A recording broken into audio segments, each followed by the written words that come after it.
I'm Mike. Hi, how are you, Lynn? Good, good.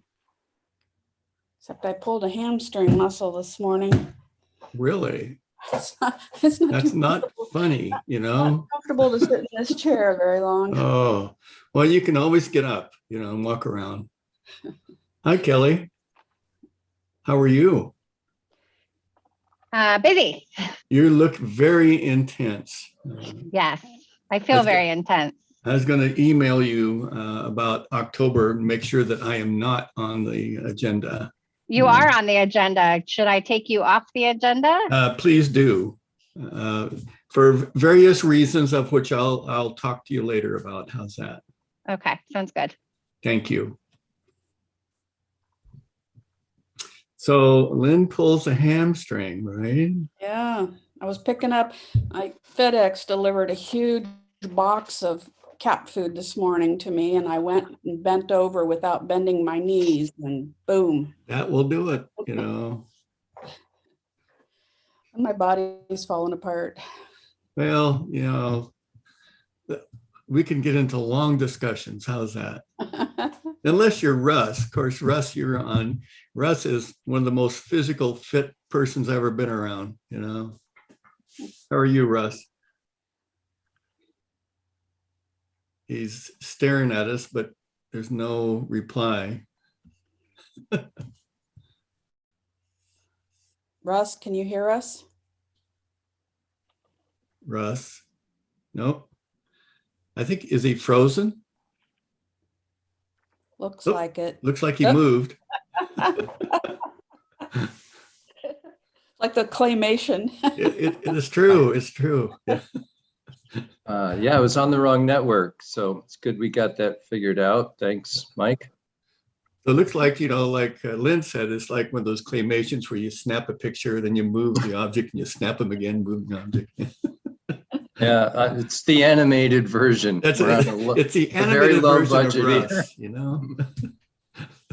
He said you were the most physically fit person he knows. Oh gosh, I don't know. Thanks for saying that anyhow. On some days, for sure. Well, every time we're around him, I feel guilty. How's that? I'm sorry about that. You're one of the most mentally industrious people I know. Not just mentally. I mean, you are simply one of the most industrious people I know. Well, I'm not too sure who wins there. I think the physical fit does, really. One of my favorite jokes is a caption of St. Peter or Paul or whoever it is that has control of the gates there. And I don't know, there's this vegetarian that's been eating all the right stuff forever. And, guess what? 100% of vegetarians die. It is true. There's one thing about it. It doesn't make any difference. We all are going to face the same tune, Well, just to hedge my bets, I do eat meat, so. Yeah. Okay, so it looks like Jency's still having difficulty getting in. I'm going to go ahead and hit record.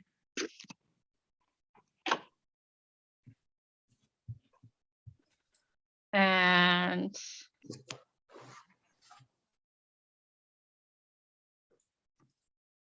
admit our two folks in, and we'll give it another couple minutes. Okay, I'm just going to grab a glass of water.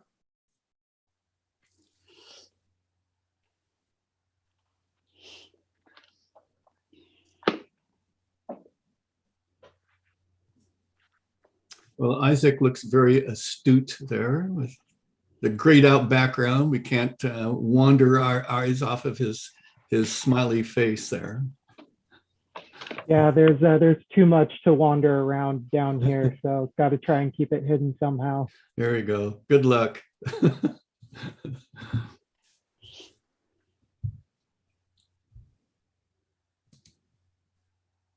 Is Kate joining us? She should be. She told us she was intending on coming. Okay.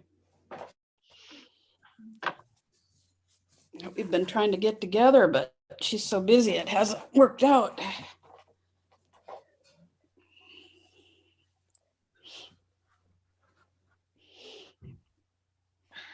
So just so planning commissioners are aware, the person with Vicky Ashley in the meeting room is our new office assistant, Krista Harris. She's going to be becoming backup for Jency on meeting minutes and those kinds of things. So she's joining us tonight. Last week was her first week. Great. It looks like Jency is able to join us. Yay. So we'll give planning commissioners one more minute.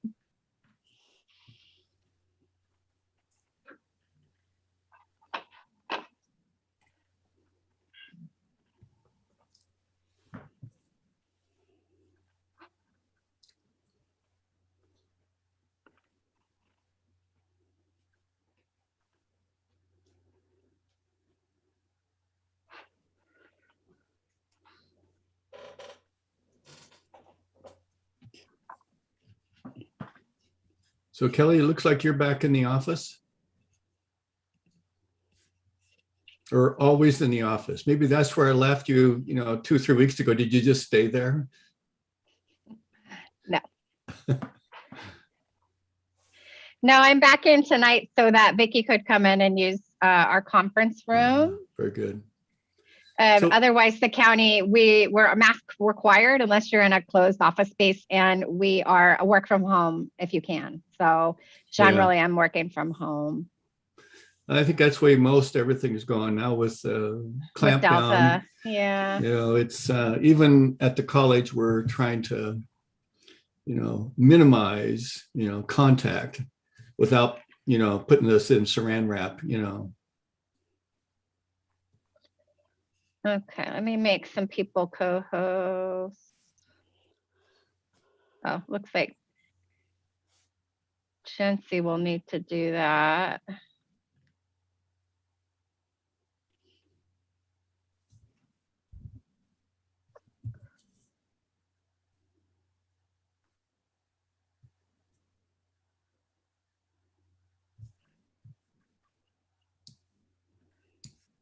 Kelly, who all besides Lynn would you like me to make co-host? Can you make Isaac and Daniel co-hosts? I can try. Because they'll have presentations to share.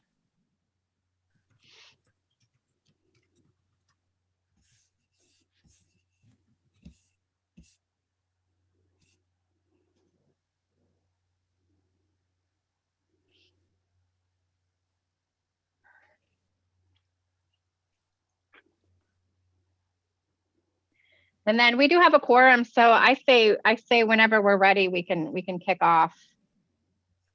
Oh, here comes Kate. Okay. Yeah, I heard that, Mike. Very tragic.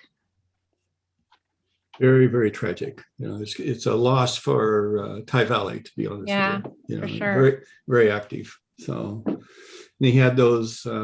Nice human too. Yeah, he had those lots and things he was trying to do something with for people, and so Yep. it's sad. Yeah. Okay. Jency, you ready? I've been having quite technical difficulties today, but I do have a copy of the draft minutes ready. So I think we can go ahead. Thanks. Okay. Okay, then we will start the meeting. Welcome commissioners, staff, and public to this Planning Commission meeting. Oregon Revised Statutes 192.640 and 192.670 allow for public bodies to hold meetings via means of phone or electronic communication. To ensure for public safety but increase participation, Wasco County has elected to hold all public meetings for the near term via video conferencing. This time, can we have the roll call? Sure. Mike Davis. He said present. He's on mute. Vicky Sorry. Ashley.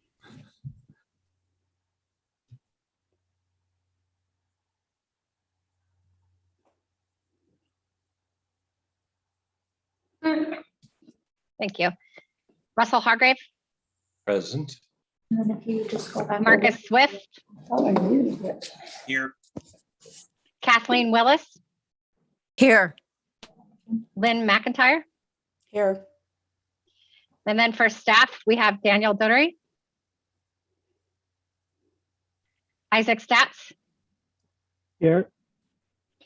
and I am interim planning director Kelly Housley Glover.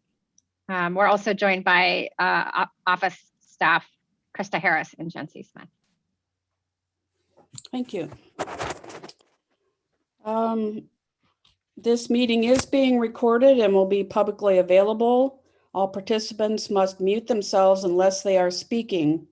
Lines that provide feedback while not speaking will be muted to ensure that others can hear.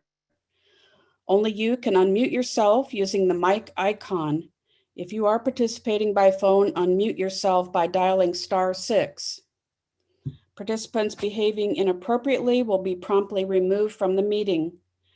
The chair will invite participants for public comments at the appropriate time, so please be patient and wait to be called on. Please refrain from using the comment feature unless directed by the chair. It will distract from the intended flow of the hearing procedure. So at this time, we can have public comments for items not listed on the agenda. So if anyone wants to comment on anything not on the agenda, you can unmute your mic and share comments that you have, and your comments will be limited to 3 minutes. So is there anyone wants to say something about anything not on the agenda? Someone has their hand raised. That's our regional representative from the Department of Land Conservation and Development, Scott Edelman.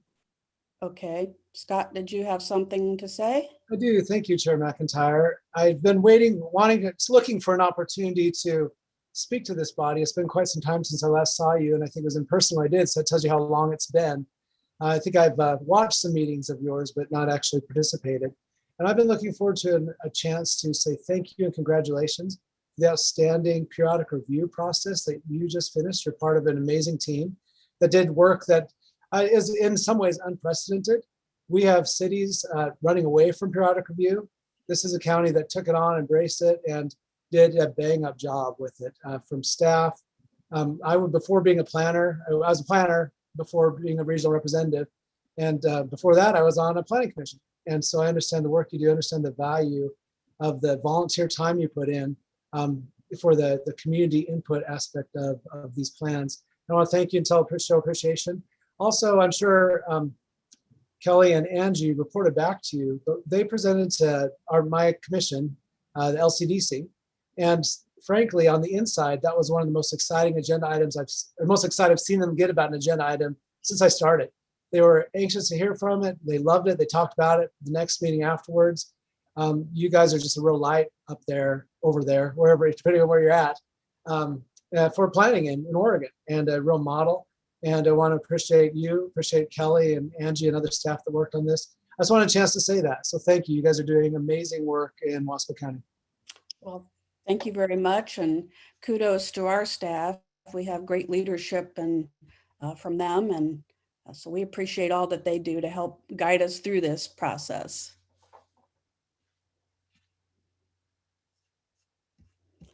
Okay, anyone else want to provide comment on something not on the agenda?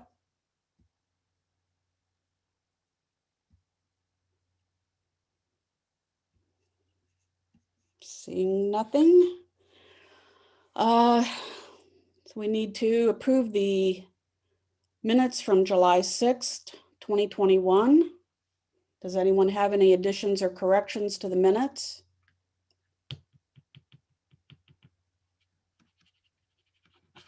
If not, could I have a motion, please? I move that the minutes are approved as stated. Do I hear a second? Second them. All in favor signify by saying aye. Aye. Aye. Aye. Aye. Opposed, same sign. Minutes approved. Thank you.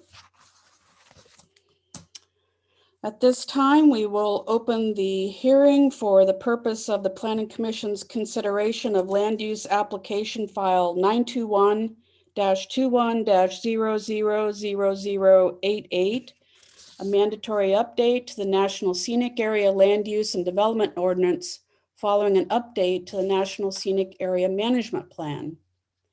Our procedure will be as follows tonight.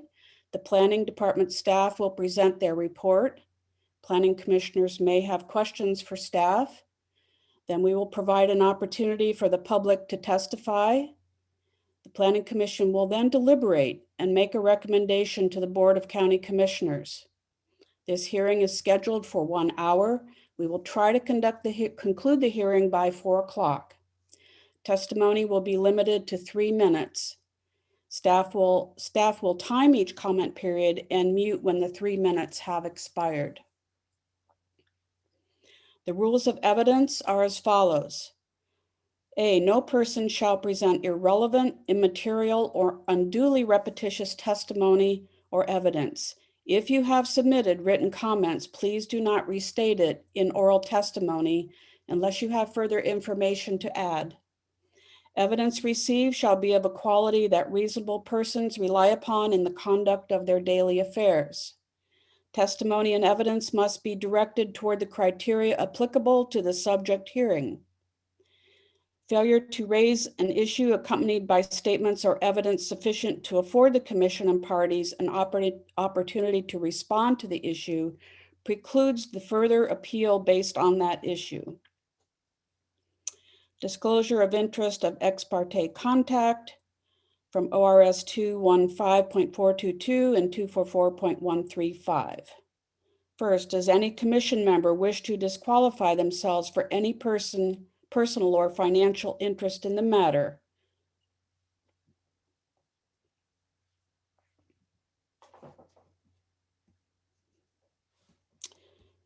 Does any commission member wish to report any significant ex parte or pre-hearing contacts?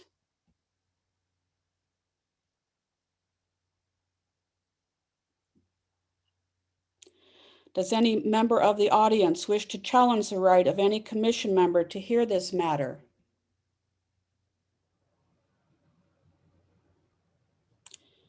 Is there any member of the audience who wishes to question the jurisdiction of this body to act on behalf of Wasco County in this matter?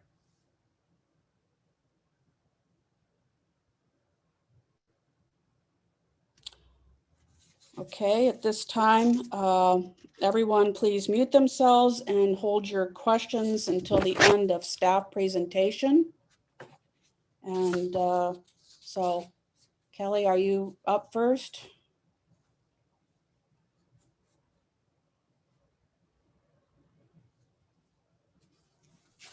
Yes, thank you, Chair. Mm-hmm. So I'm going to keep this presentation fairly brief because these are mandatory updates. We made the determination to leave off any optional updates. Kind of what you see is what you get. But I'm happy to answer any questions. So briefly going to go over the reasons for the update and then a summary of the update. The Gorge Management Gorge 2020 process happened concurrently with our periodic review, the update to our comprehensive plan. The management plan is basically the comprehensive plan for the National Scenic Area. It's actually written into the National Scenic Act that every 10 years, the Columbia River Gorge Commission is required to undertake an update to the management plan. And it's also required in the National Scenic Act and also in Oregon revised statutes that Wasco County, in order for us to implement the National Scenic Area Program, update our local ordinance consistent with mandatory changes. So that's why. And here's an excerpt actually from the National Scenic Act. It talks about the timeline. So once the Gorge Commission transmits, we have 270 days, which means this is due to the Columbia River Gorge Commission on December 11th. this also just outlines that we need to be consistent with the management plan, and any revisions have to go through an adoption process and then be recognized by the Columbia River Gorge Commission. So as I've mentioned, and as was clear in the notice, we took the opportunity to focus solely on mandatory updates given the truncated schedule of making this update. I call it truncated because the Board of County Commissioners actually wrestled for several months with whether or not we were going to pursue an update to the National Scenic Area Land Use and Development Ordinance. And staff did start to look at the updates. We were engaged in the Gorge 2020 process, so we were pretty clear what the changes were. But you can imagine even doing just a transcription, the mandatory updates took a considerable amount of staff time. So we really didn't have the opportunity to do a more robust public process that we would like to do with optional updates. The optional updates that we've left on the table for future are short-term rentals is the big one. We've heard a lot of public interest in. The Gorge Commission staff is still working through diversity, equity, and inclusion policies, and also climate change policies. So we do anticipate potentially there being some work to do on those two issues. And then finally, there are some policies where we have some discretion on how we actually implement. What we've done is adopt the policy as written to give us the flexibility to really work longer term on how we implement, with the intention down the road that we'll actually codify it in the Land Use and Development Ordinance. So I'm going to summarize sort of by chunks what is involved in the management plan update of our Land Use and Development Ordinance update. So probably one of the most significant changes is the removal of several permitted uses. Specifically, it targeted things in the forest zones, but cluster developments have been removed from all zones. The Gorge Commission found that cluster developments were not actively being pursued for the last decade, and so opted to remove that. I believe we have one cluster development in Wasco County. Cottage industries was replaced with the term home occupation, which you'll be familiar with from the county ordinance. That basically means a home-based business. Wasco County did express some concerns to the Columbia River Gorge Commission about the elimination of cottage industries, particularly as it impacts small niche home-based businesses, particularly with farming, but they opted to go ahead and eliminate cottage industries. As I mentioned, dwellings have been removed from the F1 zone in the National Scenic Area, and also life estates have been limited in all forest zones. So basically, we're seeing a further limitation of actually being able to develop housing within our forest zones. There were several limits to existing uses in this update.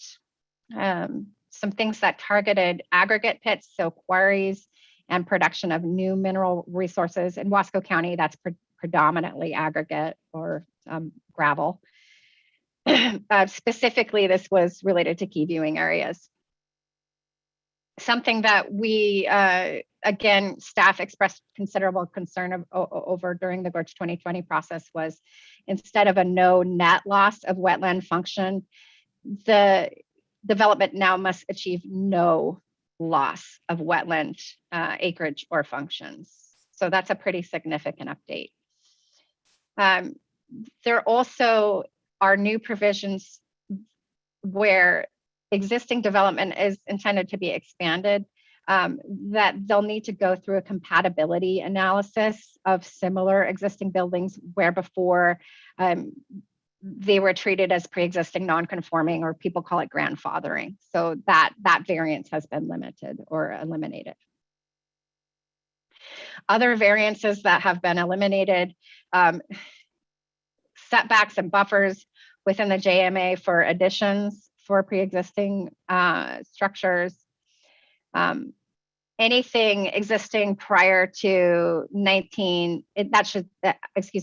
should say 1986. So there used to be a variance for alterations to structures that existed prior to the Scenic Act. That has been eliminated. There are some new requirements, new standards for approval of renewable energy systems, particularly targeting home sustainability, so kind of home solar arrays. Primary dwellings that are going to be used to establish a temporary hardship dwelling. So that's when somebody is aged or infirmed and needs to either live next to a relative, or the relative needs to move on property to take care of that person. Now the primary dwelling has to demonstrate that it's been in continuous use. New cultivation, so that's new farming activity within the farm zone, has to demonstrate sufficient water availability. The requirement for the annual income to establish a farm dwelling has been increased pretty significantly. I mentioned the lighting requirement. They've added this concept of intensity to light provisions. We already regulate, both in the scenic area and outside the scenic area, outdoor lighting. We use what's called a good neighbor policy, and that's that they're shielded, they're hooded, you can't see them.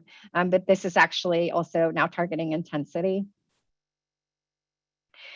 There's a new provision to require Wasco County staff to now do look back after 5 years of new applications to ensure that any vegetation or screening trees have actually survived and thrived, and the vegetative screening is satisfactory enough to meet the condition. If it's insufficient, staff will then be required to follow up and require additional vegetative screening. There are some new standards for roads not in conjunction with farm and forest uses and forest practices. A new provision to require Oregon white oak, which is a pretty valuable habitat, not be removed if practical alternatives exist. There are some things related to mass transit facilities. This tends to impact more of our waterfall district, for example, where we have a heavy amount of recreation use and see mass transit facilities available for visitors and other folks. And then the definition of legally established has changed to again include this concept of being in continuous lawful use. So words are really important in planning. We do expect this to have some kind of impact. Cideries have been now allowed, similar to how it went through the Oregon legislature, and we're able to permit them like wineries, same thing in the National Scenic Area. So that's really good news for our cideries in Wasco County. We have several cideries. Some more good news is that allowances for products at farm stands can include up to 25% of incidental to farm products. So that means they could sell other products, not necessarily things grown on the farm. There was some question for several decades about how we go about expanding the urban area, the urban growth boundary, and the Gorge Commission has passed this policy that basically caps us at 20 acres. So those are all the very significant changes that we expect may have the impact of limiting land uses or value to property. There are, in addition, some procedural requirements that we want to make sure citizens are aware of because there are financial implications or process implications. If a reconnaissance or historic survey is required as part of the review, applicants will now be required to pay for that cost. Cultural surveys are required for uses within a 100-foot high probability area buffer.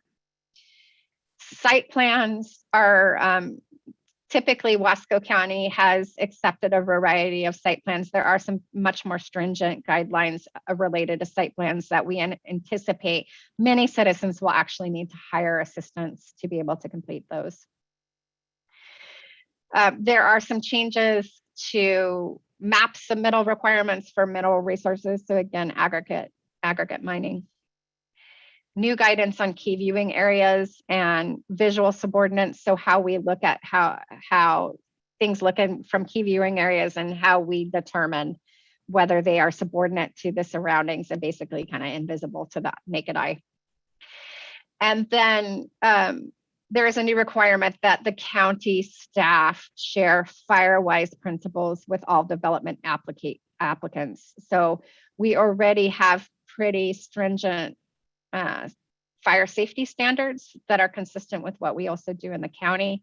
But the Gorge Commission is now also requiring us to give applicants FireWise related materials in conjunction with their application. And that's basically things like understanding how to create and maintain defensible space, water storage, those kinds of things. So that's a summary of all the updates in a short and sweet manner. The process moving forward is that if the Planning Commission deems acceptable to recommend approval to the Board of County Commissioners, we'll be taking this to the Board of County Commissioners on October 20th and then November 3rd. So any legislative, anything where we're rulemaking has to go before them twice. And then, as I mentioned, the goal is to get this to the Columbia River Gorge Commission by December 11th. I believe they've tentatively scheduled to hear county ordinance updates in December, January, February, but it'll really be dependent on, I think, first come, first serve and what their existing agenda applies. So we're likely to see this adopted early next year. And then generally, the advice that we've been given by the Columbia River Gorge Commission staff is the management plan rules aren't actually in effect until all counties have adopted the plan. That concludes my presentation. I'm happy to answer any questions from the Planning Commission at this point.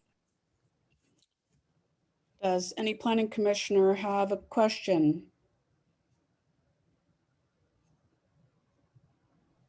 I have one question, Kelly.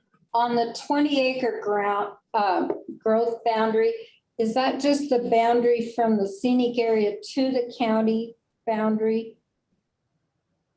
Or can the county go an additional 20 acres past the scenic area?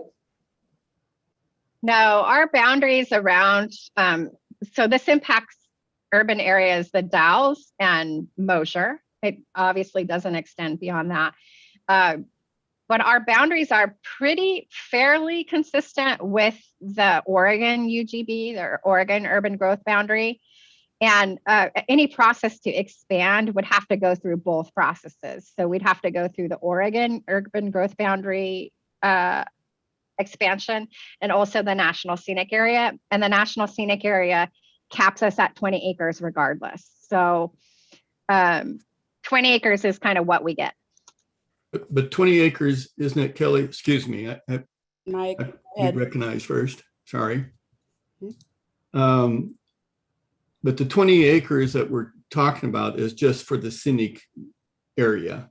So for an example, it doesn't affect Ty Valley, let's say, for an example. Correct. Yeah. Oh, that's a totally different animal and a different process. Correct. Okay. Yeah. Thank Well, you. and Ty Valley's not incorporated, so it That's doesn't, right. it wouldn't apply to Ty Valley anyway. Exactly. But Maupin, for instance, Yes. it wouldn't apply to Maupin. Okay, great. Thank you. Anybody else? It looks like Commissioner Hargrave has a question. Go ahead, Russ. Sorry. Thanks, Chair. It would apply to Mosier and the Dalles, for example, though, right, Kelly? Yeah, thanks.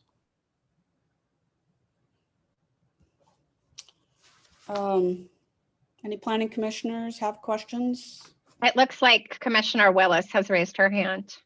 Okay. Hi, yes, thank you, Go ahead. Chair McIntyre. My question is the optional, the issues that haven't been addressed so far. Are we expecting that will be next year, or what are just kind of in the future? No, so the short-term rental issue, which I know is of most interest to most citizens, we're going to be doing a robust housing conversation in 2023 in conjunction with our land use and development ordinance update. Right. And this, if you'll remember, we talked to citizens about this during periodic review, during our comp plan update, and people were really split on this issue. So Staff feels it's appropriate to address this as a whole county altogether, that short-term rental issue, and then make those rules consistent if that's what the citizens would like to see. So we definitely are going to tackle short-term rentals in 2023. The climate change and the diversity, equity, and inclusion is really going to depend on when Gorge Commission staff has that ready for us to take a look at. Great, thank you. Other questions the planning commissioners have?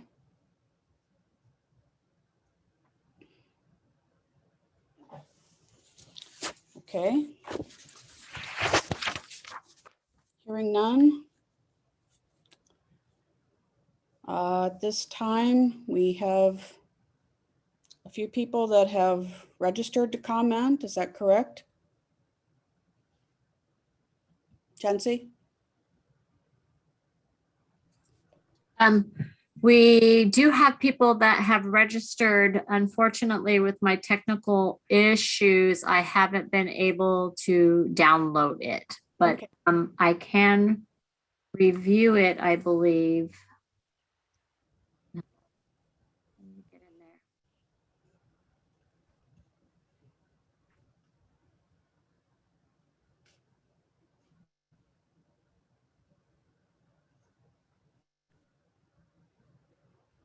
Okay, if it's all right, Chair McIntyre, I will read you the list.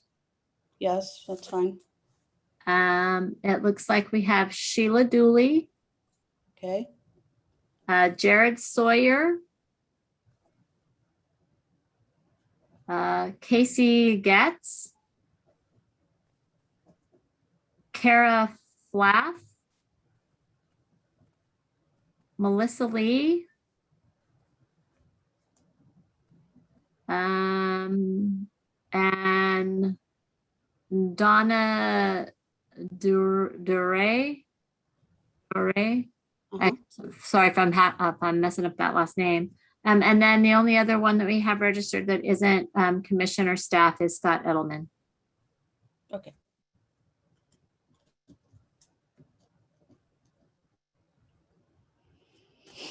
Okay.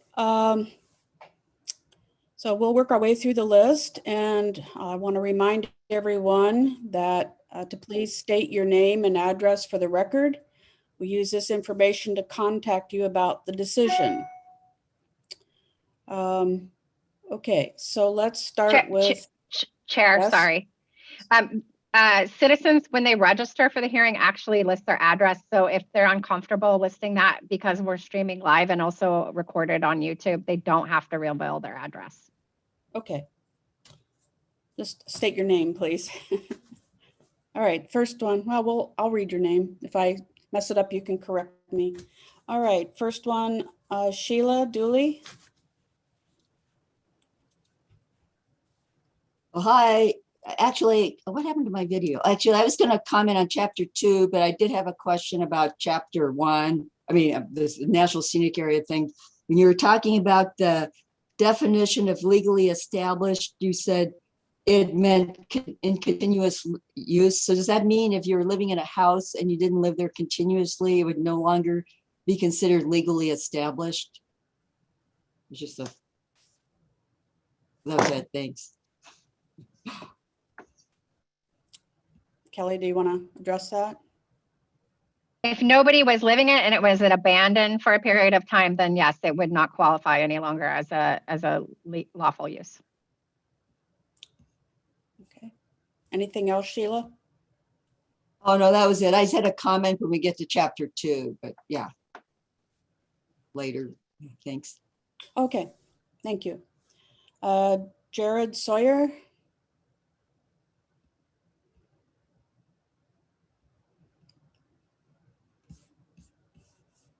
I don't see Jared here.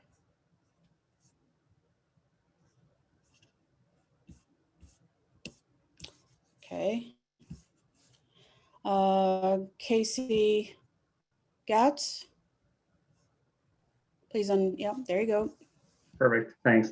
I just want to thank Acting Planning Director Kelly and the Planning Commission for hosting this. My name is Casey Gatz. I serve as the Resources and Planning Staff Officer for the Columbia River Gorge National Scenic Area Forest Service Unit. And so I just wanted to listen in and see if there was, if I could just kind of listen in. And so I don't have any questions, and thank you for the opportunity to share. Thank you. Okay, Kara Flath.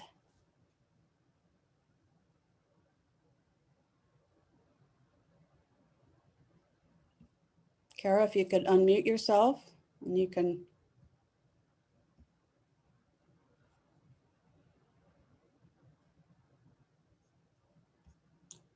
If you're on your phone, dial *6 to unmute yourself.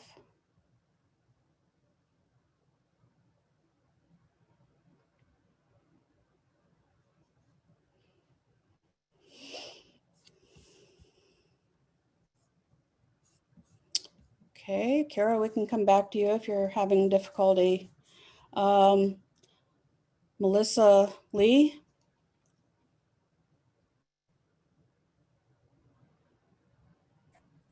If you wish to. I don't have a can you hear me? Yeah.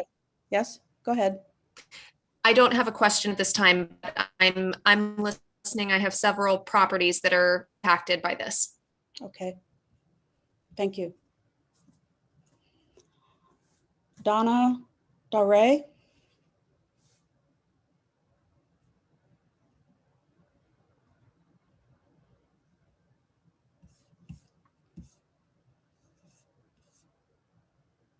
Who doesn't appear to be here anymore.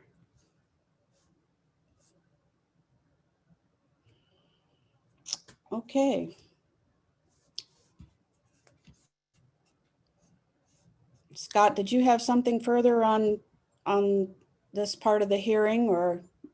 I did not. Thank you, Chair McIntyre. Okay. I made my comments. I will be available until 5 if there's anything that comes up. I don't expect there would be, because you've got somebody there in Kelly who knows way more about land use planning than I ever will. Okay, thank you, Scott. All right. Did I miss anyone? Come back to Kara if you wish to provide comment, then please do so.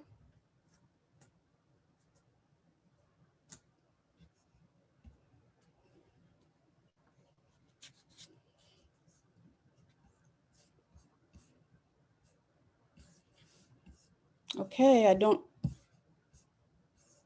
see that anyone else is wanting to give comments, so if there's no further testimony and no request that the record remain open, the public hearing will be closed. It is closed, and the Planning Commission will enter into deliberation. So, any planning commissioners have anything further they want to address?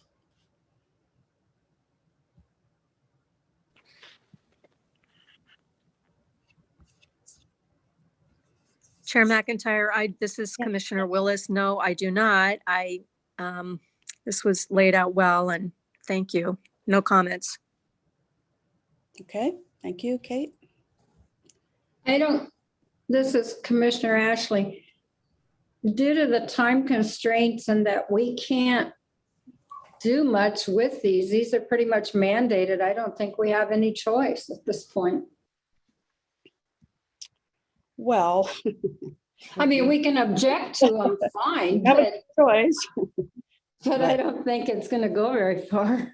The big monkey wrench in things, but Yeah. Well, excuse me, I was going to comment in response to Vicky's comment. okay. Go Okay, ahead, Russ. thanks.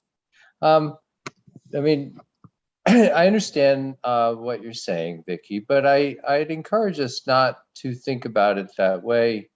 That's not really our role. We work for the county, and we need to think about it through the lens of the people that we're representing. And if we object, we should discuss and decide if we want to raise those objections. I think the reality that you're referring to is that we are obligated to follow these rules nevertheless. And even if we did not put them into our Ludo, we'd still be obligated to follow them. We are following them today, or if they've been codified, we are. So to that extent, you're right.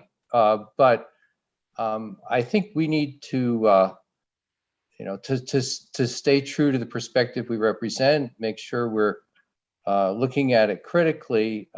So I don't disagree with you. I just wanted to make sure we do not rubber stamp this stuff. Oh, I totally agree. But I really have a problem with this 20-acre urban growth thing. But I But mean, Vicky- around the Dalles, especially. Yeah.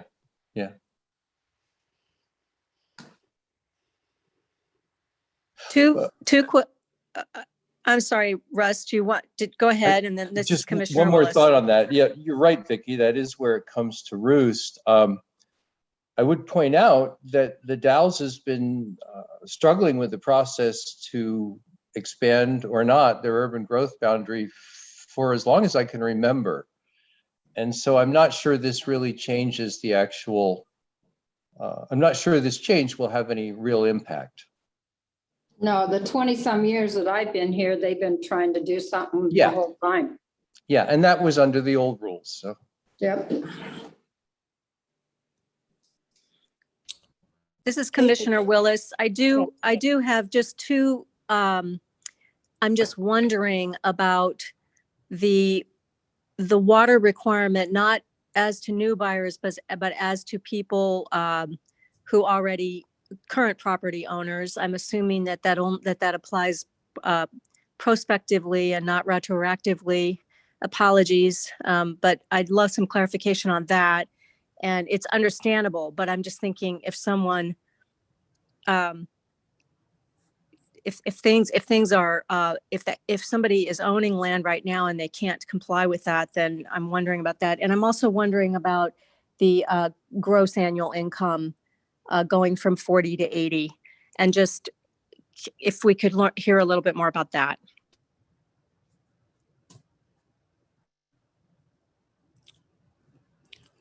Kelly, can you address those two issues? Happily, thank you. Thank you, Commissioner.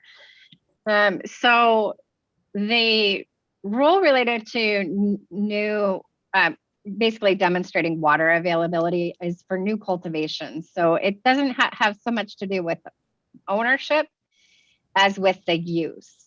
So you may have owned a property for 100 years, but never grown a particular crop. And if the intent is to grow a particular crop, you would have to demonstrate water availability. I haven't detailed in this draft how we plan to implement that, but I did have some pretty significant conversations with the planner at the Oregon Department of Agriculture, who also spent some time in Wasco County and also at the Gorge Commission in his career. So it's a really wonderful resource, Jim Johnson. And his recommendation would be that we evaluate water rights as the first step to understanding water availability, because again, planners are not water experts. We really rely on our partners at the Oregon Water Resources Department. So just again, to be clear, it follows use or a new crop cultivation rather than ownership. So the second question, Commissioner Willis, was related to the increase in from 40 to 80. I believe that number has I believe the thought behind it was to increase with inflation, that the number hadn't been changed in at least a decade. And so it was to recognize inflationary increases. However, that doesn't mean that there isn't some concern of the potential limitations, particularly for farmers entering entering the field of farming are young farmers who are just starting out, or people who are doing niche or experimental crops that typically take some time to develop an income stream. But I think the thought was to raise with inflation. Agree. I do think that is a concern, and I'm glad it's on the record. Thank you. The other planning commissioners? Comments, questions?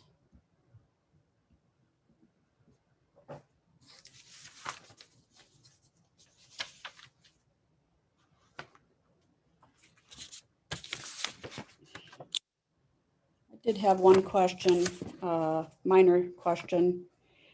Why they removed the reference to historic buildings and structures, took the 50-year reference out. I could get back to you on that. I don't have intimate knowledge of what that conversation looked like at the Gorge Commission level. I'm assuming it was to be more flexible according to some kind of state standard or expert best available data, but I don't know. I can get back to you on that though. Okay, thank you. Just wondered how you would determine if something was historic. Commissioner Willis again, if I may, Chair. Yes. Okay. And the change of, removing the cottage industry and going to home occupation, is that just, is there, it encompasses, it sounds like it encompasses what was intended before, it's just different words? Or does it actually have other implications that we need to understand better? Yeah, thank you for that. So the Columbia River Gorge Commission's interpretation was it was just a new term, but past director Angie Brewer expressed some considerable concern that there were some unintended consequences of eliminating cottage industries, and did provide comment to the record during the Gorge 2020 process. And those, we created a landing page for these updates that includes every comment that we submitted during the Gorge 2020 process. So I would encourage citizens to read those comments if they're interested in that. But she did, she had some particular concerns with certain types of makers that aren't necessarily well protected by the home-based business, the home occupation. So, and she had some specific instances that she mentioned in her letter. So yes, it was Director Brewer, who's much more of an expert with the National Scenic Area than I am, her belief that there were some unintended consequences of that update. Great, thank you. That's helpful. I'll go back and take a look at that. I do have concerns about that as well.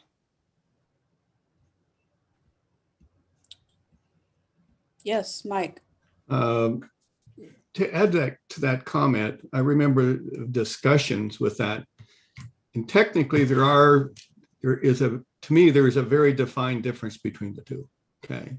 There is definitely a restrictions that's a little bit more implied to the home occupation versus the cottage industry. Cottage industry has been around a long time.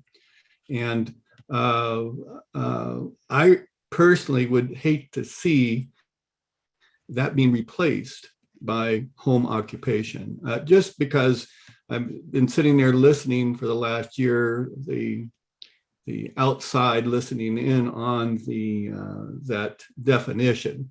So the definition really, to me, is not specifically clear to the public to know exactly what's going to end up being eliminated here. So the question I have is that, not to throw a wrench in it, because my understanding is you're asking our commissioners vote on this thing to adopt it blindly. Can we raise this as an issue? Say we say, okay, fine, but don't eliminate this definition. Can we do that or not? Or is this just sort of a blind leading the blind here? I guess that's to Kelly, I guess.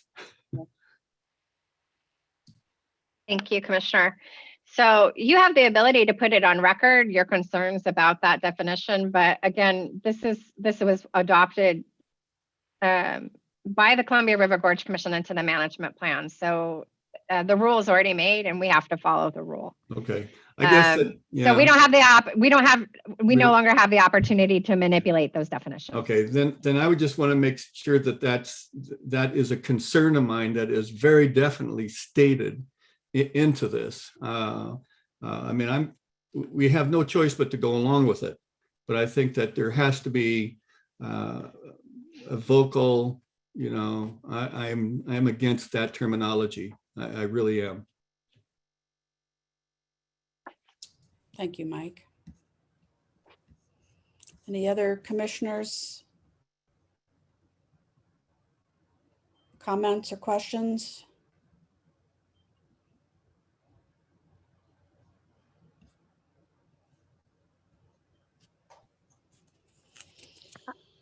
Oh, I do somebody have, yes, Yeah. it's Go ahead. Commissioner Willis again, for the record. I do That's- know that, for instance, the Columbia Gorge Community College and other strategies that are beginning to, you know, just for economic development are coming up, do have to do with makers. They do have to do with this concept of cottage industry. And so, again, you know, it sounds like former Director Brewer, you know, was very clear. I'm looking forward to going and looking at that. But I do think we need to be on the record, and I do. I'm wondering about the definition, you know, and whether there could be a challenge if it's not well enough defined, or if it's not broadly enough defined to meet realities. Anyway, Mike, we can talk about this. Yeah. Thank you. Yeah, there is definitely a concern that's not only at the college, because the college right now is actually moving and trying to bring educations that is going to stimulate cottage industries. Okay. And and they just finished out that you know, millions of dollars worth of investments in building, and they're going to educate people for this, and et cetera, et cetera. So I'm just raising a flag here to say, you know, we really are concerned for that. Primarily, we're trying to stimulate small business to flourish in these areas and bring employment, et cetera, okay. And I've just got this hair calling up me that this is a not well considered change in this definition. So that being said, that's all we can do is just bring it up. Thank you, Kate. Thank you, Mike. All right, any further discussion by planning commissioners?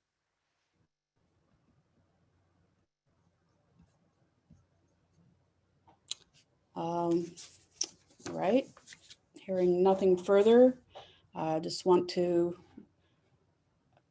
review. The staff recommends that the Wasco County Planning Commission recommend adoption of the proposed amendments of the Wasco County National Scenic Area Land Use and Development Ordinance to the Wasco County Board of Commissioners. That's a staff recommendation. Do I have a motion? I guess I'll move that we adopt it, but with the stated concerns that we want that on record in bold. Okay. Could I add on to Please. that also the expansion area of limited for the expansion areas? Okay, concerns are noted. Do I hear a second? I'll it. second. Who seconded that? I did. Okay, thank you. Further discussion?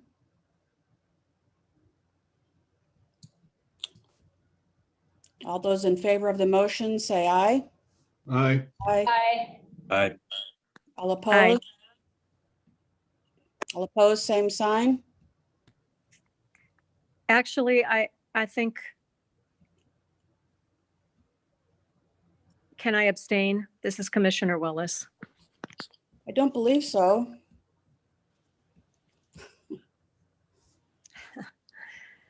All right. I don't want to vote in favor of this. My understanding is the only reason for abstention might be a potential conflict. Is that correct, Kelly?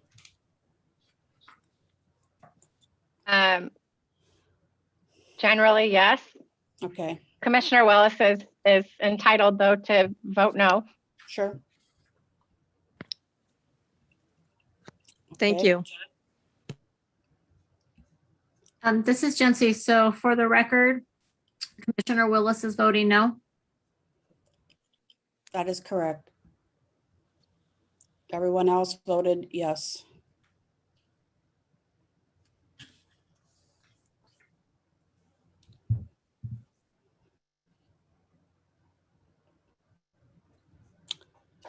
Okay.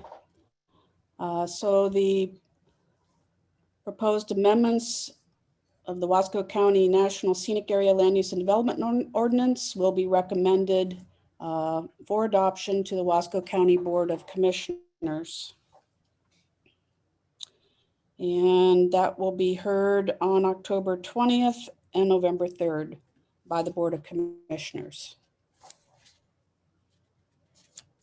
Okay, that concludes this hearing. We will take a short break, 15 minutes. We're right on schedule. Actually, So, Commissioner, the break was scheduled for 5 o'clock. oh, for 5. Okay, I thought it was in between the hearings. No, sorry, for 5 Okay. o'clock. All right, well then we'll just keep plugging along here. All right, let me change gears.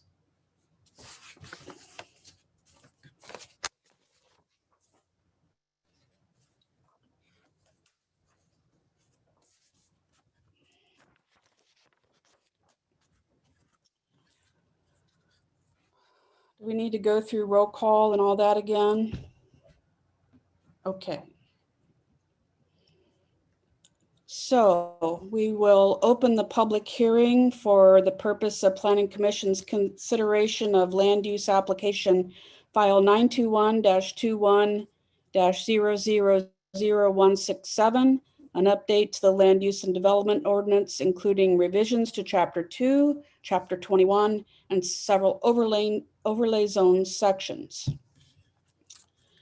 First, the Planning Department staff will present their reports. Planning commissioners may have questions for staff, and then the public will have the opportunity to testify. Then the Planning Commission will deliberate and make a recommendation to the Board of County Commissioners. This hearing is scheduled for 2 hours if needed. We will try to conclude the hearing by 6. Testimony will be limited to 3 minutes. Staff will time each comment period and mute when 3 minutes have expired. Rules of evidence are as follows. No person shall present irrelevant, immaterial, or unduly repetitious testimony or evidence. If you have submitted written comments, please do not restate it in oral testimony unless you have further information to add. Evidence received shall be of a quality that reasonable persons rely on in the conduct of their daily affairs. Testimony and evidence must be directed toward the criteria applicable to the subject hearing. Failure to raise an issue accompanied by statements or evidence sufficient to afford the commission and parties an opportunity to respond to the issue precludes further appeal based on that issue. Does any commission member wish to disqualify themselves for any personal or financial interest in this matter?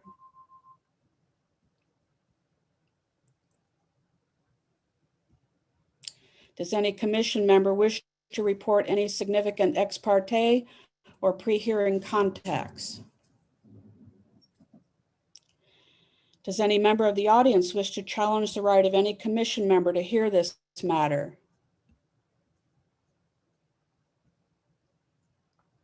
Is there any member of the audience who wishes to question the jurisdiction of this body to act on behalf of Wasco County in this matter?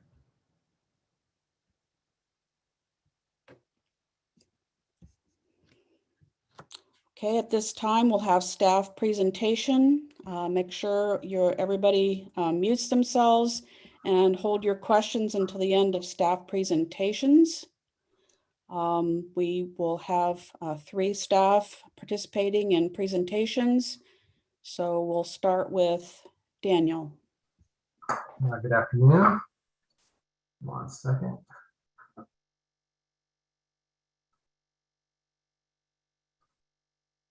All right. Good afternoon, everyone. My name is Daniel Doherty. I'm an associate planner. I'm going to be going over our Chapter 2 Development Approval Procedures Update overview. I'm going to go ahead and talk about what our procedures chapter is, and then move into what the goals we set as a staff for this update. Then I'm going to go dive briefly into the process that we followed for the update, and then jump into kind of an overview of the alterations to this particular chapter. So really, Chapter 2 is a permit roadmap. It's a guide for both planners as well as the public regarding information that both the public as well as the planners need to understand what level of review will be given to a specific request. The procedures used to make the decision, it's going to give us kind of an overview of how to go about making that decision. It's going to talk about who is authorized to make those decisions, and then provide appeal authorities as well as appeal processes, hearing processes, those kinds of things. Importantly, it also gives public notice. So if your particular parcel will be impacted by a land use decision, or a specific agency may be impacted, it's going to provide that public notice, which includes hearing dates, opportunities for appeal and comment, as well as different hearing procedures. It's going to also provide and ensure that we're following the law with regards to legal compliance. So it's going to make sure that we're compliant with state and federal law. Essentially, it ensures procedural due process is being followed with regards to land use decisions. It's going to make sure, lastly, that every decision is decided in the same manner, so efficiency and equity. So what were the goals of this chapter revision? First thing is if there's a lot of legalese and jargon and it's difficult for planners to understand the process chapter, it's going to be very difficult for the general public to understand it. And so we really wanted to make it easy for the general public to understand. We wanted to make it smooth from start to finish. With this, we wanted to make the chapter more efficient, both for the planner as well as the general public.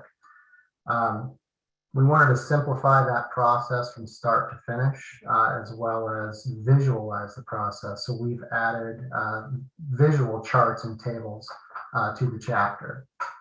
And then we wanted to really just make it a smooth process for the public. Last but not least, we wanted to ensure that it complied with state law. And in this, staff did an in-depth statutory as well as case law review, specifically with Oregon Revised Statutes 215 and 197. So the process started way back in 2019, where staff did an in-depth assessment of the different sections within Chapter 2. And then, of course, combined and correlated those revisions. And finally, bringing our revision to Chris Crean, a land use law attorney, for a high-level review to make sure that we are compliant with state law, as well as to make sure that we were as efficient as possible. And then finally, in 2021, public review, input, and decision making. So what were the major alterations? Essentially, the first part is just making sure conformance with state law. Again, we did an in-depth analysis, statutory, Oregon administrative rules analysis, as well as case law analysis, as well as the attorney review of this specific chapter. We wanted to try to get rid of redundant sections, which included really streamlining it into fewer sections. As you can see on the lower right-hand side, we have fewer sections ultimately in the new chapter 2. We do have more information, so there's more pages ultimately, but we've been able to create an umbrella chapter that encompasses a wide variety of different review types. The old land use ordinance required us to kind of bounce around between different chapters as well as the comp plan. We've also provided in-text hyperlink citations and cross-references where applicable. This is a useful guide for both the planner as well as the public, showing and illustrating to the public really the state law nexus or the administrative rule nexus if possible. Again, we've tried to really reduce the legalese and jargon where possible. We've also provided a concise review and appeals process, and this is kind of a brief example. Now, this is, of course, our type 1 non-discretionary review procedures, but it gives the public as well as the planner a straight line between the notice of application, whether or not a public hearing is provided, the decision-making authority, what type of notice of decision you're going to get, and then, of course, if an appeal is applicable. We also think that we've provided, similar to the concise permit review and appeals process, concise hearing procedures. And then finally, that visual table that I was talking about earlier. This is an example of the table we've included. And this is really a couple of different examples for both the planner as well as the public. You know, you have your structural of that land use application. You know the type of procedure or review type. You know the decision-making authority, whether public notice is involved, and of course, whether or not there's an appeal authority and who the appeal authority is. So that pretty much concludes the major alterations to the chapter in a nutshell. And I open it up for questions if you have them. Questions from commissioners?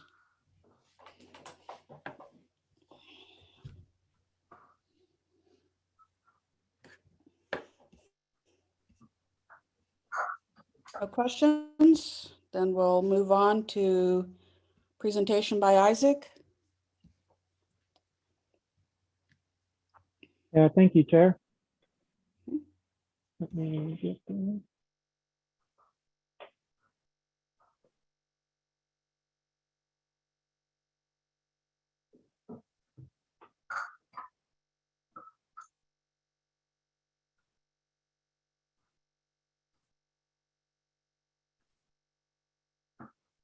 All right, and everyone can see that, okay.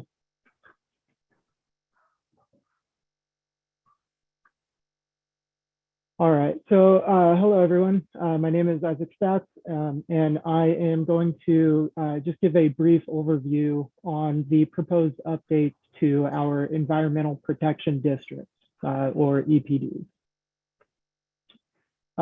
The updated scope for 2021 is including the Chapter 2 procedures and notices that Daniel just went over, Chapter 21 land divisions and road standards, and then these several EPDs. And what I wanted to point out once again is these icons that are here on the right of each of these updates. And these icons follow each of these updates throughout our project website, throughout all of our proposed draft updates, our page summaries, and we're really using them as visual cues to try to link these different updates together for the public, just to try to help make it easier to digest and understand. So there are currently 14 environmental protection districts or overlay zones here in Wasco County. And the purpose of them is to limit uses, protect resources, or protect development from natural hazards. And this year's update for 2021 include these 8 EPDs here on the left. And in 2022, we are going to propose updates to the other 6 there on the right. Major changes will be to rename the broad umbrella term from environmental protection districts to overlay zones. And we think that this is going to help clarify the main intent behind these zones. Staff is also proposing a more standardized format to these sections to make them a little bit easier to read and understand, just make them all visually look similar. And there are finally several specific updates from the Wasco County 2040 that are being made into several of these overlay zones. And I will now briefly go over the 8 proposed updates for 2021. So we are proposing to change the name from EPD to OZ, and we moved language from one section to another. A new subject header was added for applicability to be consistent with the new framework that we're trying to use for these overlay zones. And some additional content was moved out of this section. And then also within section 3.772, there is a third bullet added in there to be consistent with state law.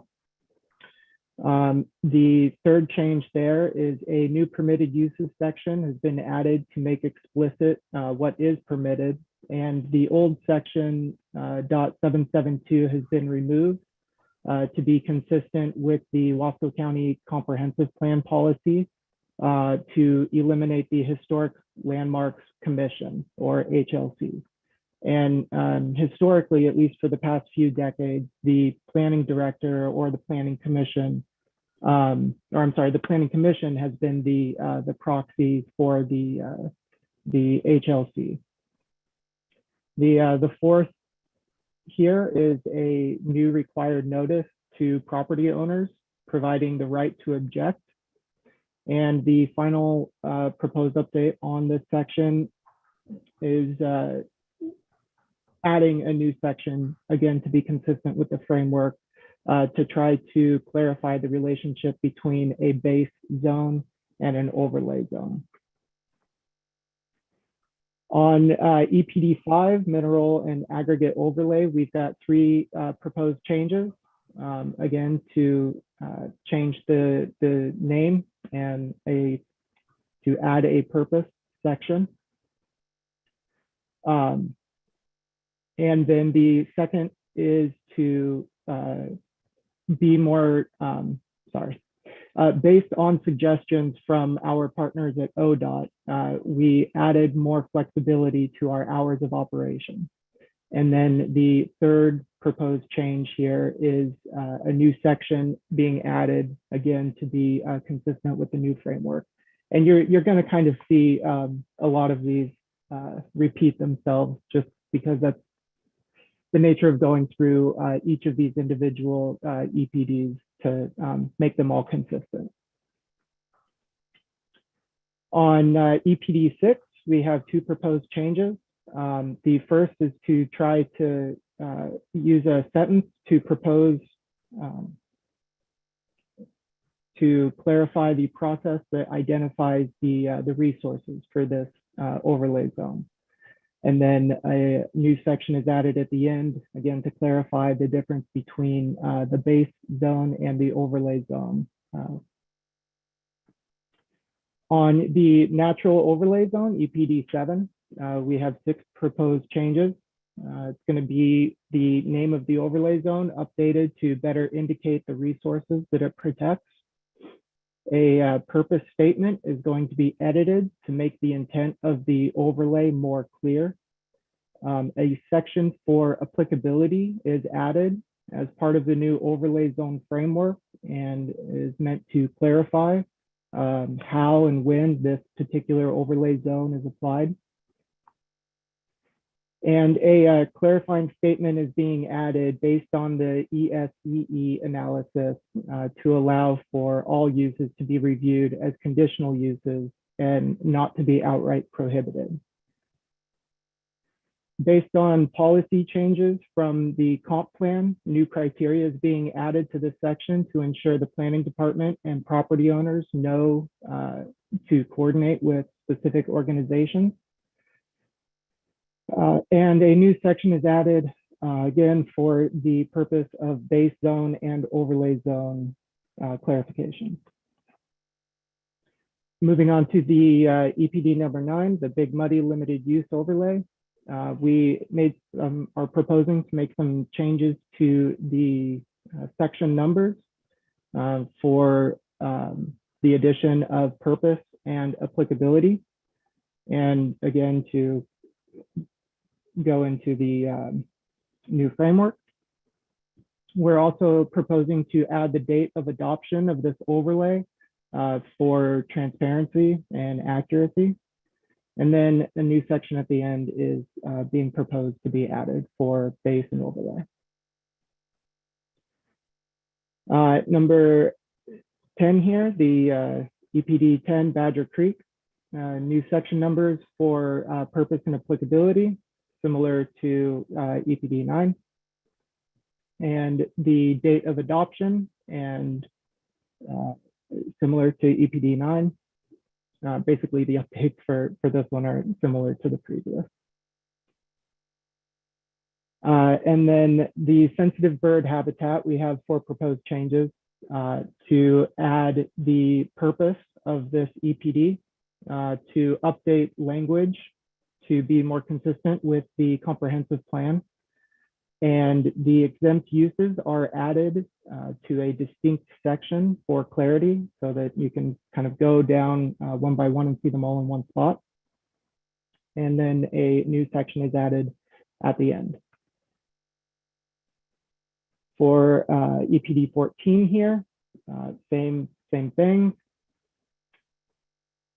And as I had mentioned earlier at the beginning, the website that we use for this, the project website, wasco2040.com, does contain all of the surveys, all of the polls, all of the detailed proposed changes in draft form that, that the public can go through and look at with more depth and detail. So thank you. And I will stop sharing my screen at this time.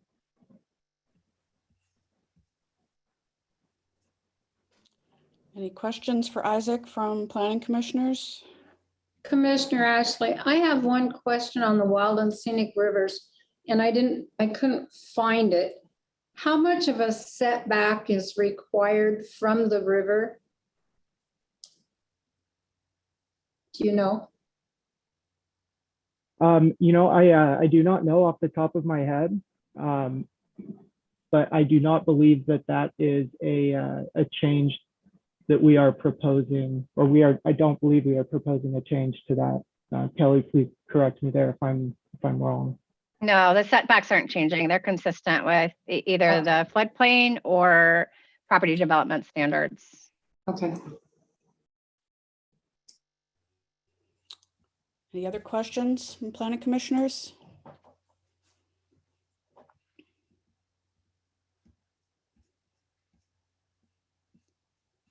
Okay. Kelly.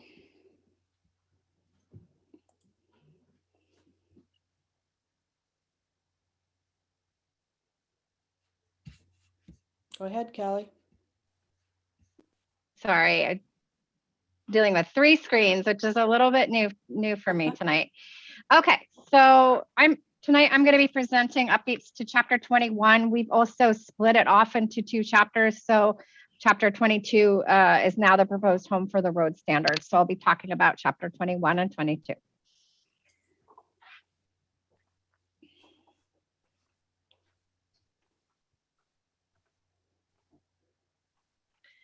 So similar to everybody else's presentations, I'm going to talk about the purpose of these chapters, why we're updating them, what the process was, and then giving a summary of what the revisions are. Chapter 21 is our land divisions chapter. So, and it also includes road standards.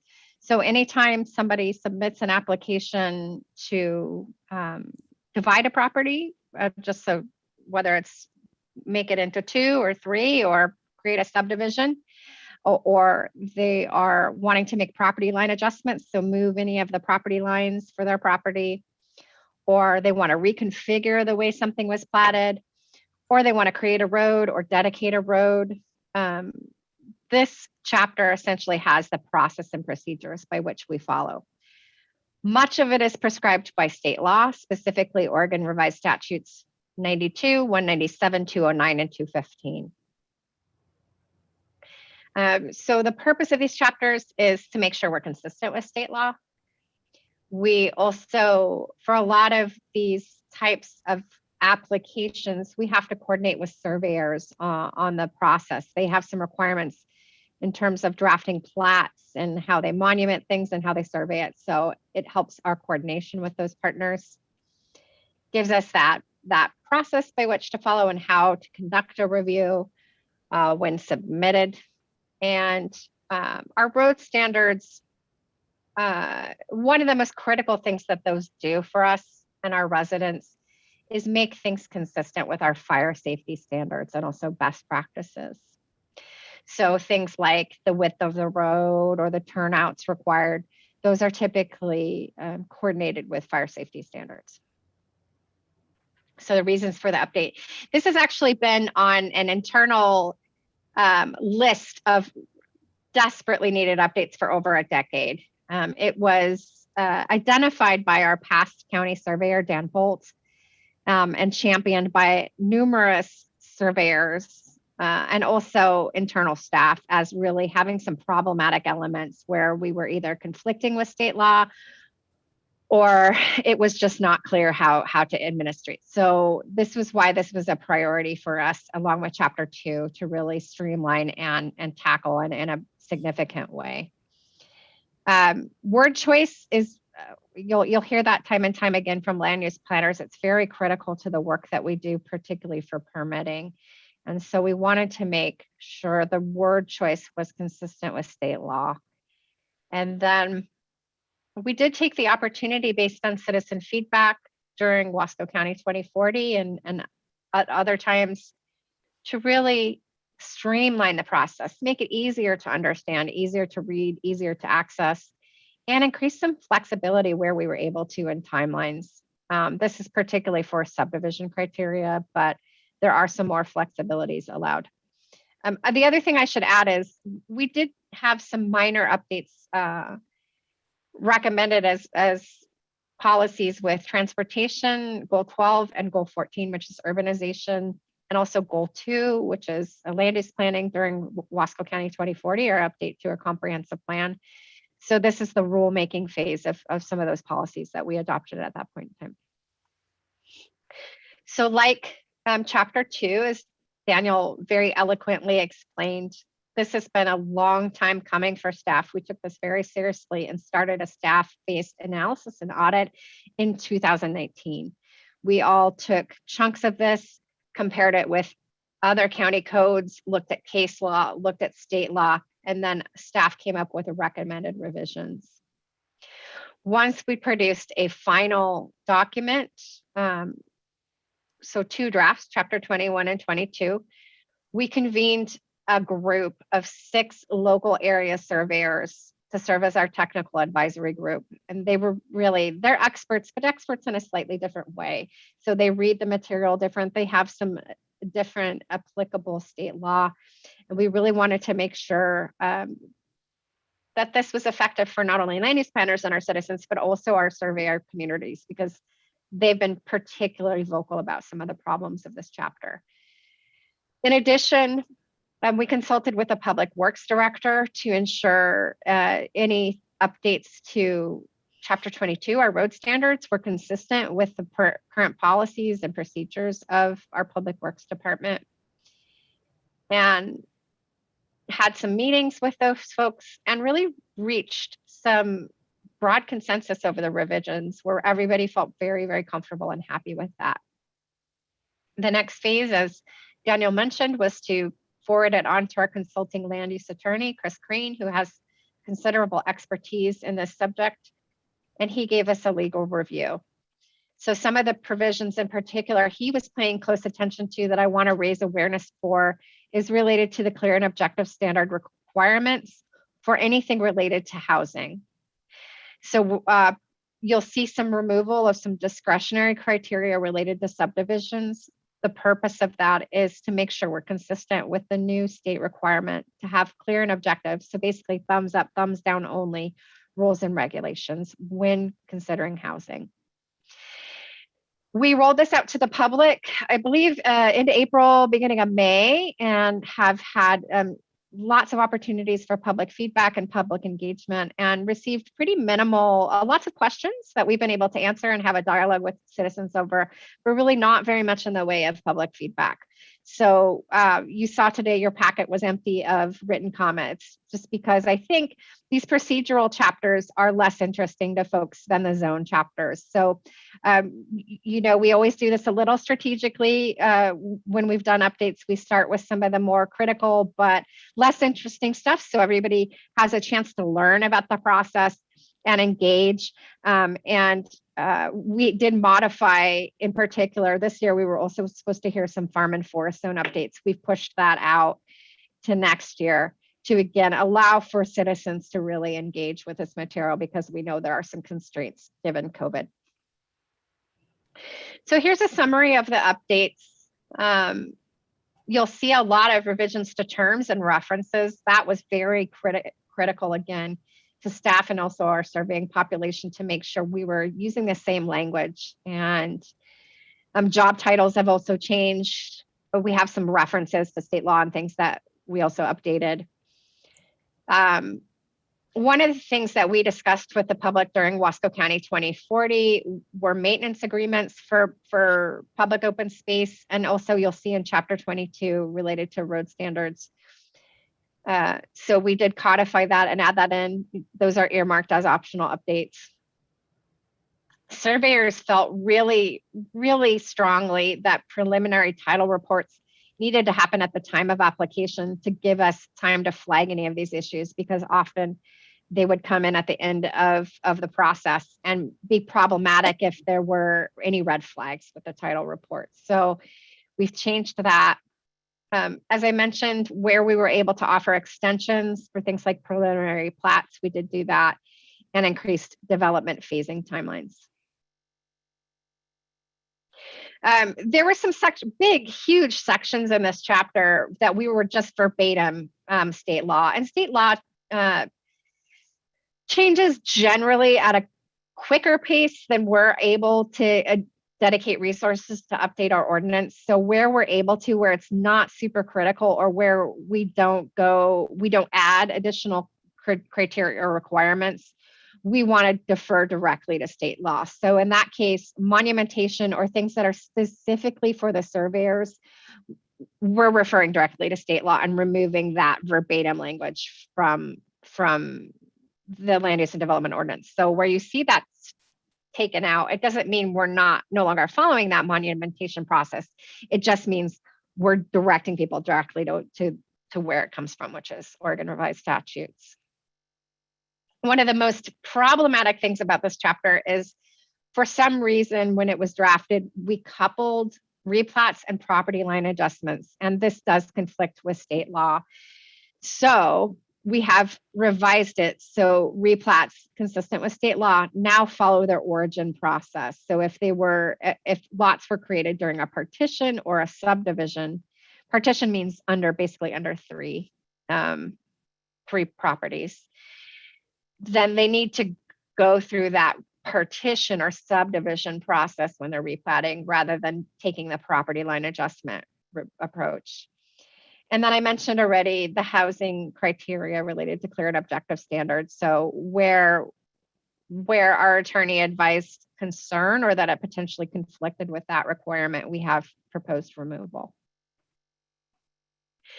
Chapter 22, staff felt very strongly that we needed to have a separate road standards chapter so that everybody was really clear where road standards live in the land use and development ordinance, that it felt kind of buried in the land division chapter. So we've separated those things, created a new chapter for 22. The public works director and also staff felt really strongly that we needed to better align those road standards with fire safety standards. And so there have been some minor updates to those. Public works used to have a much larger team and be responsible for creating signage. They no longer do that. So we've removed that. We also used to call the public works director the roadmaster. So we've removed those references and replaced it with his new title as appropriate. Added criteria to be consistent with state law. And then one of the things policies that we adopted during Wasco County 2040 was to really clarify, particularly for new property owners who maybe haven't lived in a county before, don't really understand road maintenance agreements and snow plowing and those things. Make it very clear in their deed when things are being sold or when new activity is taking place. They'll have to sign what's called a waiver of remonstrance, which basically means you may be on the hook in the future for improvements to the road or maintenance. And that concludes my presentation. I'm happy to open it up to questions at this point. Thank you. Any questions for Kelly? Planning commissioners?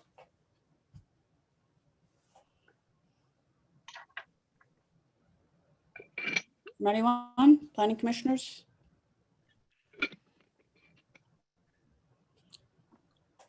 I just had one minor comment, and that is something we talked about at the last meeting, where we had in section 21030B, number 7, lowercase b and f are still the same. It just repeats the same language. Oh, so can you give me the Yeah. page reference again? Yeah, it's on page PC 121. It's 21.030B, number 7. It's B and F are the same. They read the same about easements.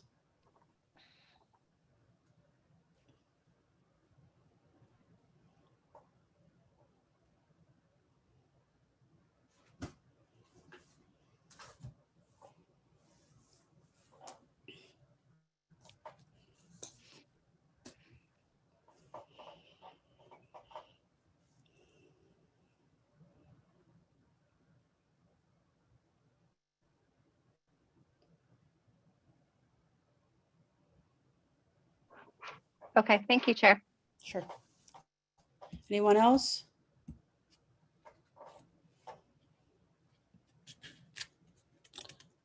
Okay, do we have anyone registered for comment on these amendments?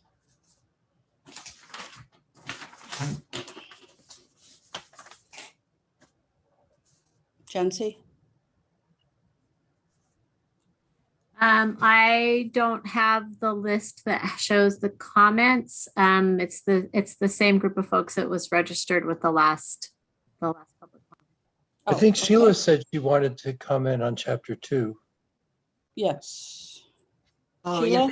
yeah, thank you. Yeah, I just wanted to say that chapter 2, section 2.090 B2, B3, it talks about the increase in the notification zone from 500 to 750 feet in farm and forest zones.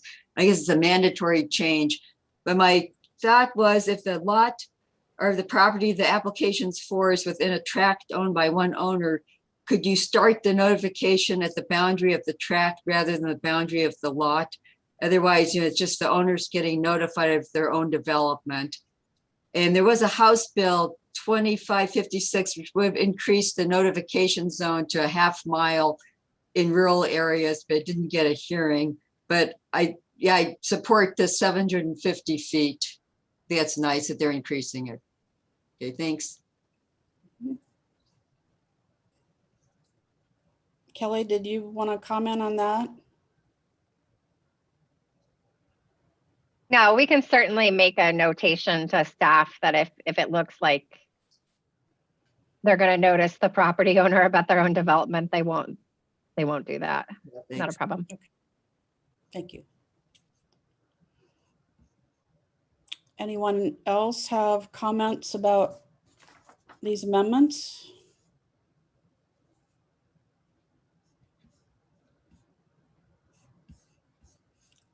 Pretty straightforward. And great job, everybody. Kelly and Isaac and Daniel. Any other planning commissioner comments?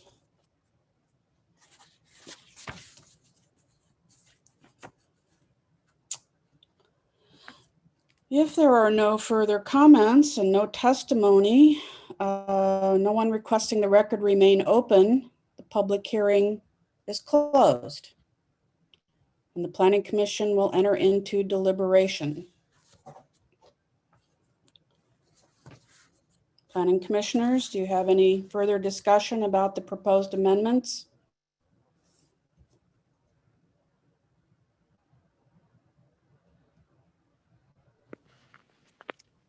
This is Commissioner Willis. I do not. Okay, thank you, Kate.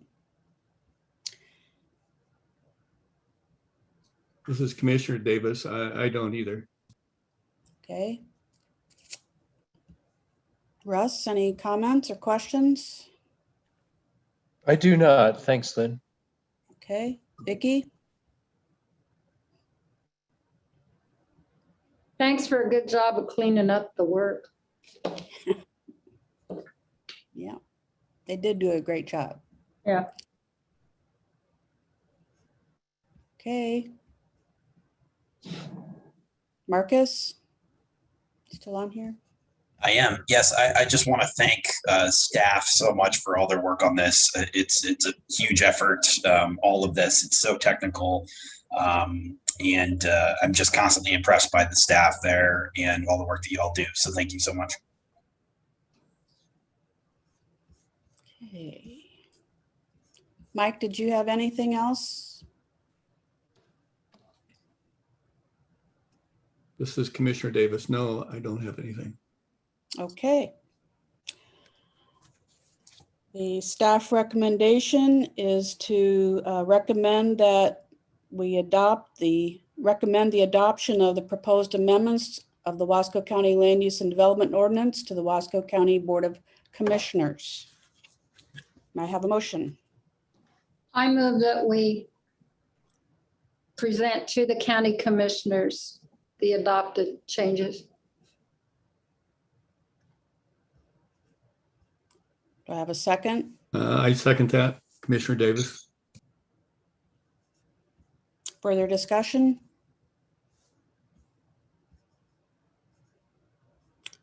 All in favor of the motion signify by saying aye.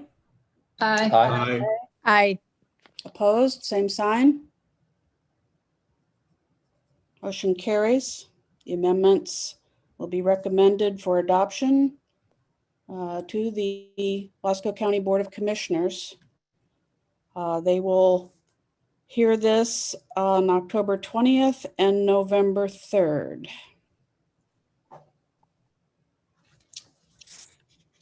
And that concludes that hearing. So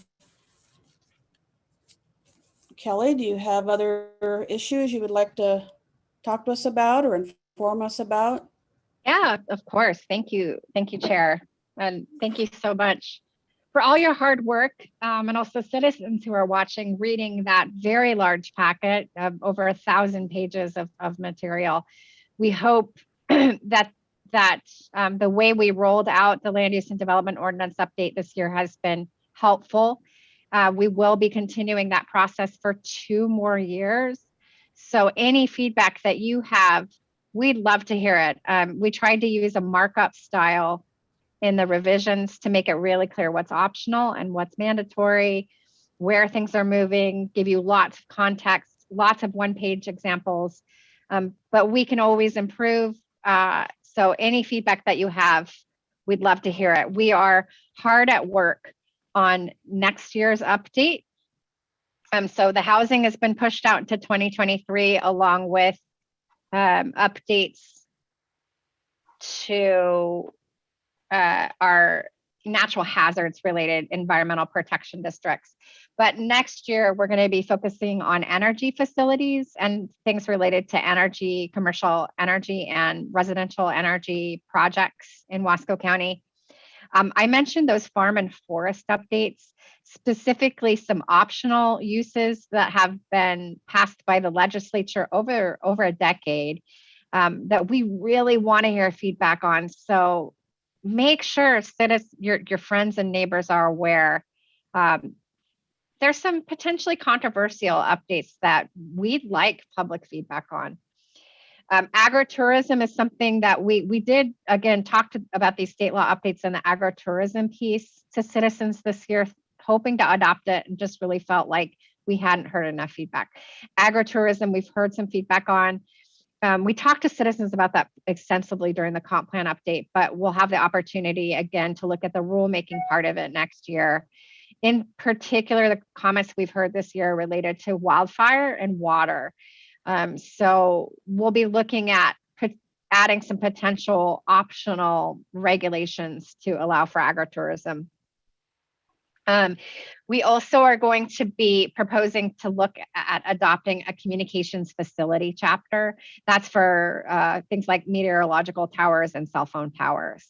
And this is going to be in conjunction with the work that we got a grant from the Department of Defense for the military airspace, making sure that we have good coordination for any projects that potentially represent encroachment into the military airspace above Wasco County. So we have two bands.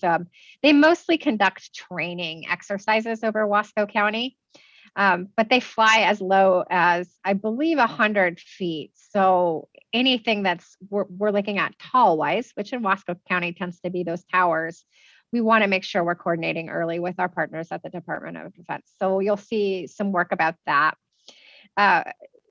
Similar to this year, we're going to be doing all the research the next several months and then starting to roll that out to the public in late winter, early spring. Depending on how things go with COVID, we hope to be back going on the road again to communities all over Wasco County to talk to citizens. If we aren't able to do that because of governor restrictions, we would love new feedback about how to reach citizens where we know we have some difficulties with internet access. So if you've got any feedback about that, that would be really helpful. Other news that I can share with you, we continue to work on recruitment for the department. I'm continuing to search out a senior planner, and we've temporarily put the code compliance recruitment on hold so that we can discuss potential impacts of the National Scenic Area regulations to that program. It predominantly has, the last several years, at least as long as I've been with the department, been about 70 to 80% nuisance oriented in terms of caseload. And really some of the changes to the National Scenic Area are going to require us to adjust that model so that we can accommodate new workload from the scenic area. So we've hit pause on that recruitment. We do expect to pick it up again shortly, but we'll likely be going before the board to ask them for their approval to slightly restructure that program. It's nothing scary or significant. It's just we may be no longer accepting anonymous complaints, and we may have to triage things so that things that aren't representing a life safety issue or a land use violation may only be addressed as time allows. We have Krista Harris has joined us aboard as a new office assistant to really help our capacity with that. Interim planner Dawn Baird will continue with us until November 1st. So she's working very diligently along with our current planning staff, Daniel, Sean Bailey, and also Chris McNeil, to continue to process permits. And I feel very confident that we are, even with some of the constraints and the transitions, still on target for our typical timelines. Our open office hours are currently Tuesdays and Thursdays. We hope to transition Chris over sooner than later so that we can open up more thoroughly to the public, but we're continuing to evaluate that as staff and time allows. We've also, for our hazardous waste and recycling program, added on a new capacity for an outreach and communications assistant in Morgan Riggins. So if you stop by the department, you'll see some new faces. You'll see things have moved around a little bit. We're really excited to continue all the hard work with that program as well. Other updates that you should be aware of, you'll be hearing an appeal from a national scenic area application in October. And it's a property that will be familiar to some of you that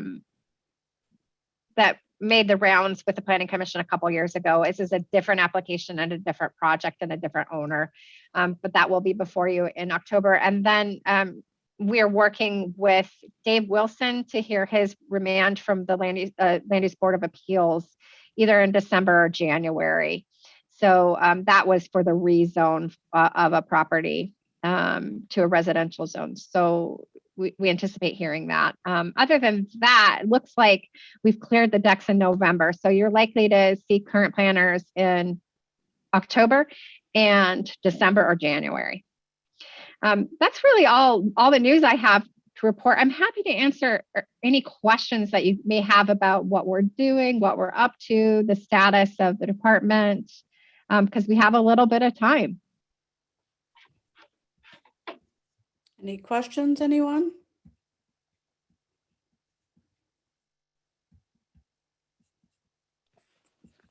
Comment? Good job with all the transitions. That's all I can say. I know that it's been a lot and it sounds like it's starting to get into a little bit of a steady state. So well done.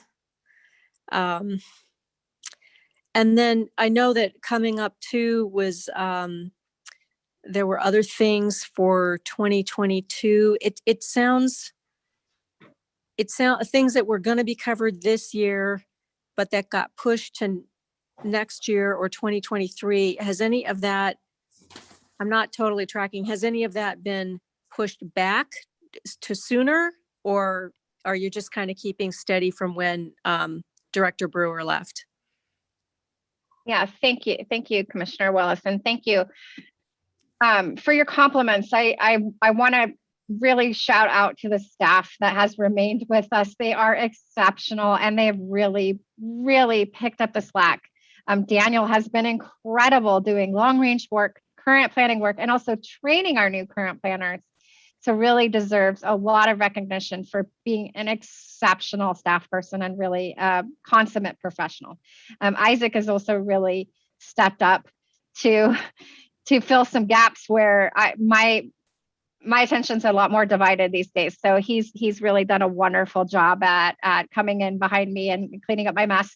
And then Jency, who's on the call, is just phenomenal, phenomenally hard worker, creative, really keeps us all in line and is an exceptional staff member. So big kudos to the planning staff. They deserve every ounce of recognition.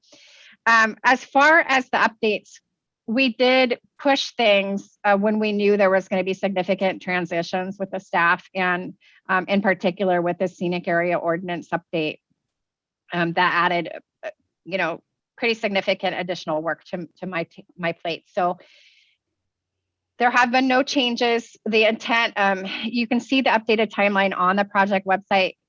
Isaac mentioned that URL. It's wasco2040.com. You can go on there and peruse all the updates that we've intended.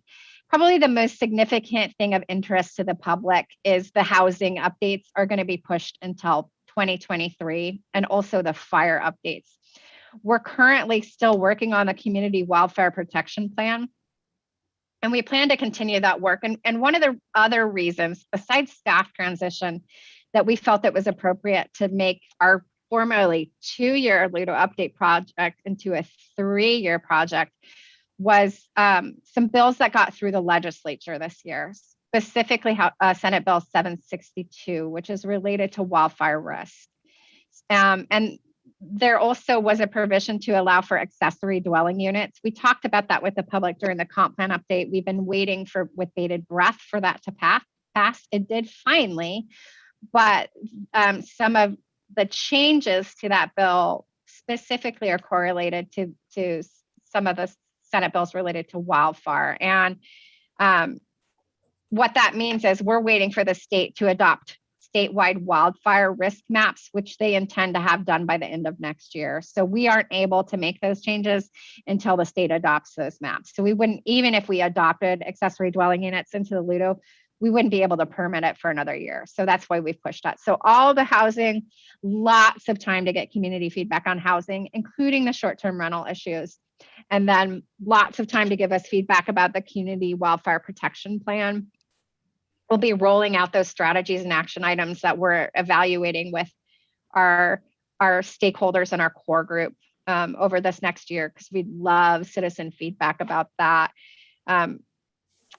The only other thing that citizens and the Planning Commission should be aware of is that Daniel has been shepherding and really been responsible for a grant to work with the Dogami to update our landslide data. So that's EPD2, the geological hazard zone. And we did receive early on in the comp plan, actually former Commissioner Leroy Bruce was very vocal that the data we were using was out of date. One of the benefits of having flown LiDAR is that we had an updated data source. And so Daniel was able to secure a grant for Dogami to do that work to really analyze and update that overlay zone. So we're really excited about that, but we anticipate that work will be done a little bit closer to 2023. So the other thing that we'll be doing in 2023 is related to destination resorts. So you remember during the comp plan, we adopted an eligibility map, and the public naturally is very concerned about water and wildfire risks. And we said, hold on, we're just adopting a map. We'll get to the rulemaking eventually. That rulemaking is going to happen in 2023. So we know we have a lot of citizens who will be actively involved in that process. They're welcome, again, to submit comments at any time on the website, ask questions about any of these updates. We just won't have anything for them to actually scrutinize or read, any of that text to read, until we get a little bit closer to 2023. Thank you. Any other questions? Comments?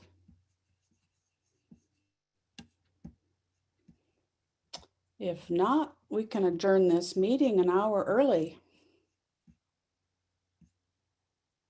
Do I have a motion?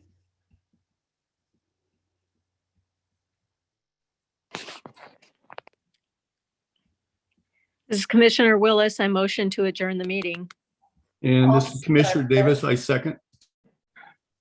All in favor, say aye. Aye. Aye. Aye. Aye. Opposed? None? Thank you, everyone. And thank you, Kelly, Daniel, and Isaac, and everybody else for their hard work. And we'll see you next month. Wonderful. Thank you. Thank you, commissioners, and thank you, members of the public.